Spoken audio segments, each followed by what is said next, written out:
तो लीजिए बॉबी देओल फैंस के लिए ये खुशखबरी है। लौट आए हैं Bobby Deol, Lord Bobby is back. और इस बार वो बाहर नहीं आए हैं, वो आए हैं पिंजरे के अंदर। और पिंजरे के अंदर जब बंदर होता है तो कितनी उछल कूद मचाता है, उस पे ये फिल्म है बेस्ड। नमस्कार, मेरा नाम है मनीष शर्मा और आप देख रहे हैं जनगण मन रिएक्ट्स।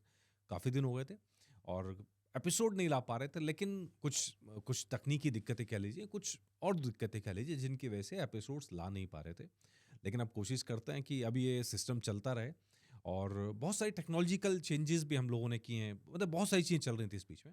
लेकिन उन सब के बारे में कभी बाद में बात करेंगे। फिलहाल सबसे पहले ये खुशखबरी आज देखा तो देखते ही एकदम दिल खुश हो गया। मतलब जब नज़र आई बॉबी देओल की परफॉर्मेंस, एक तो वो बिल्कुल रॉकस्टार बने हुए नज़र आ रहे हैं। फ़िल्म के अंदर जो समीर का किरदार है, वो किरदार इस तरह का है कि वो एक हीरो हैं, मतलब हीरो ही हैं, रियल लाइफ़ में हीरो हैं, तो फ़िल्म के अंदर भी वो हीरो का किरदार निभा रहे हैं। एक ऐसा हीरो जिसकी रेपुटेशन डाउन हो रही है और उसका करियर डाउन पर है, और इस बीच में वो अलग-अलग लड़कियों की तलाश कर रहा है।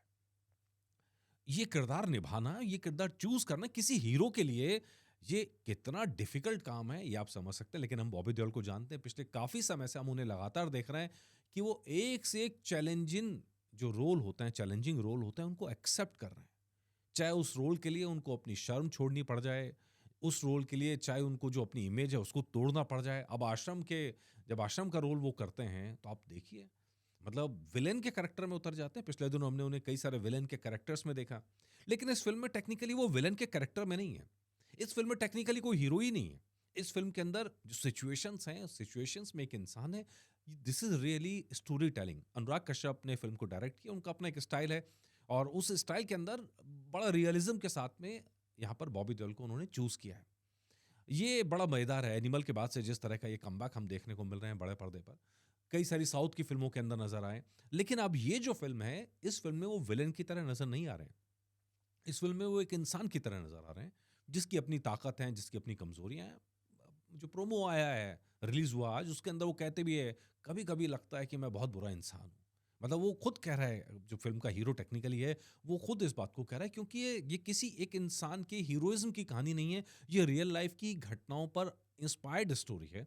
मतलब अब वो बाद में पता चलेगा एग्ज़ैक्टली किसके साथ क्या हुआ, लेकिन कहानी के अंदर मीठू भी आता है। और पूरी फ़िल्म की कहानी, क्योंकि टोरंटो फ़िल्म फेस्टिवल के अंदर फ़िल्म दिखाई गई है और अब 5 जून को ये फ़िल्म बड़े पर्दे पर रिलीज़ हो रही है। इसलिए बहुत सारी चीज़ें ऑलरेडी इस फ़िल्म के बारे में सामने आ चुकी हैं, बहुत सारी कहानी सामने आ चुकी है। लेकिन फिर भी हम वो कहानी नहीं खोल रहे हैं, कहानी मोटे तौर पे जो प्लॉट है उसकी हम चर्चा कर रहे हैं। प्लॉट ये है कि एक शख्स है, वो करियर ढलान पर है और उसको नई-नई लड़कियों से दोस्ती कर रहा है। उसकी वजह हो सकती है, जो भी वजह हो सकती है, वो फ़िल्म देख के पता चलेगा। लेकिन वो नई-नई लड़कियों से दोस्ती कर रहा है, ऐसी एक खुशी उसकी ज़िंदगी में आती है, तो वो पिछली वाली को ब्लॉक करता है, उससे कनेक्शन कट जाता है। तो जब कनेक्शन कटता है तो उस पे रेप का आरोप लगा दिया जाता है और साहब पहुँच जाते हैं जेल के अंदर। तो ये बंदर जो है वो जेल के अंदर हो जाता है, मंकी इन अ केज। और उसके बाद क्या होता है फ़िल्म के अंदर, उसके बाद फ़िल्म तमाम सवालों पर जो चीज़ें हैं, उन पे सवाल उठाती है। तमाम सवालों पे चर्चा करती चलती है और चर्चा ये कि जो हमारी जेलों के अंदर चीज़ें हो रही हैं उसको लेके। अच्छा, बड़ा मज़ेदार है, हमने सुनील गुप्ता जी के साथ कुछ समय पहले पॉडकास्ट किया था और तिहाड़ जेल के जेलर रहे हैं 35 साल। ब्लैक वारंट आपने देखी होगी, उनके नाम से उनकी लाइफ़ के बेस पे ब्लैक वारंट फ़िल्म बनी है, उसका सीज़न 2 भी आने वाला है, जैसे ही हमसे उनसे चर्चा हुई। तो सीज़न 1 में कुछ फांसी की चर्चा हुई थी कि जो फांसी हुई है ब्लैक वारंट में, और कुछ और जो फांसी उन्होंने अपने करियर में देखी, लाइफ़ में देखी, उनकी भी चर्चा सीज़न 2 के अंदर आएगी। लेकिन उन्होंने जो जेल के राज़ खोले हैं और जो ये फ़िल्म जेल के अंदर की कहानी बता रही है, दोनों लगभग-लगभग सेम कहानी नज़र आती है। कैदियों का क्या हाल चलता है, किस तरह के गैंग चलते हैं, किस तरह एक कैदी दूसरे कैदी से इंटरैक्ट करता है, कितने सारे कैदी सालों-साल अपने मुकदमे का इंतज़ार करते रह जाते हैं, उनकी सुनवाई तक नहीं होती। ये हमारी जेलों का हाल है। जेलों की क्षमता जो है उससे कई गुना ज़्यादा वहाँ पे कैदी भरे पड़े रहते हैं। और उसमें बहुत सारे अंडर ट्रायल होते हैं। कुछ ऐसे होते हैं जो साथ में आके बदमाश बन जाते हैं। ऐसे में बड़ा मज़ेदार सीन, लास्ट का सीन है, जब बॉबी देओल का एक दाँत टूटा हुआ दिखाई देता है और उस दाँत टूटे के अंदर मुस्कुराते हुए नज़र आते हैं जेल के अंदर। अब ये मुस्कुराए क्यों? क्या कहानी है? कहानी क्या मोड़ लेती है?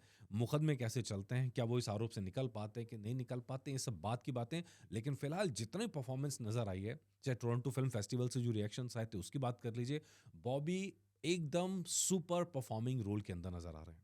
और इस बात के लिए हमें उनकी दाद देनी पड़ेगी, हिम्मत की दाद देनी पड़ेगी, उन्होंने इस तरह का कैरेक्टर चूज़ किया है। अनुराग कश्यप खुद कहते हैं इस बारे में। अनुराग कश्यप कहते हैं कि भाई मुझे लगा नहीं था कि बॉबी इस रोल को करेंगे, क्योंकि जिस तरह का चैलेंजिंग रोल था, जिस तरह ग्रे शेड के अंदर रोल था, उसके अंदर उनको मतलब टेक्निकली शेमलेस होना था पूरा। और वो शेमलेसनेस उन्होंने यहाँ दिखाई है, मतलब ये वो ही दिखा सकता है जो स्टार से ऊपर उठ के कलाकार बन जाए। हमने पिछले कुछ समय में लगातार देखा है, कई सारे पुराने हीरोज़ हैं, अब वो स्टार की कैटेगरी से निकल के कलाकार की कैटेगरी के अंदर आ गए हैं।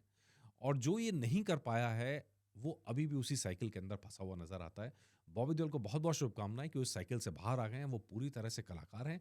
अपना रोल, जो रोल का पोटेंशियल है, वो देख के चुनते हैं और उसके अंदर पूरी जान डाल देते हैं, और ऐसी ही जान बंदर के अंदर नज़र आ रही है। 5 जून को फ़िल्म आ रही है और ज़रूर फ़िल्म को देखा जाएगा और फिर आपके लिए रिव्यू भी लाया जाएगा। जो अपडेट होगा, वो आपके लिए लाते रहेंगे।